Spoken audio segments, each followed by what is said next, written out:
465 টাকা, সেখানে এখন 800 টাকা করে দিচ্ছে টিকিট। টোটালি এখন গাড়ি নাই। এটা কি কৃত্রিম সংকট না আন্দোলনের কারণে, সেটা আমরা আসলে এখানে আমরা তো গায়েব জানি না। লক্ষ্মীপুর নোয়াখালী অঞ্চলের কোনো গাড়ি এখন নাই, এবং ওনারা গাড়ি খালি আসবে যে সেটাও আসতেছে না।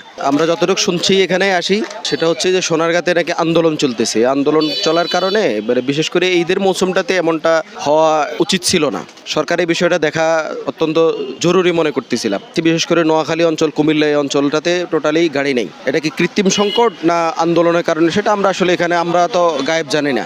আর সরকার এটাতে নজর দেওয়া উচিত এবং জরুরি মনে করি। বিশেষ করে ঈদটাকে ঈদের মতো করে আনন্দ করতে আমরা আসলে বাড়িতে যাব, সেখানে যে ভোগান্তিটা সৃষ্টি হইতেছে, ভোগান্তিটা চরম। 7-8 ঘন্টা থেকে মানুষ যে অপেক্ষা করতেছে, গাড়ি নাই। এখন গাড়ি নাই যে কেন নাই, এটা সরকার দেখবে। তারপর আপনারা কাউন্টারে কথা বলে দেখতে পারেন।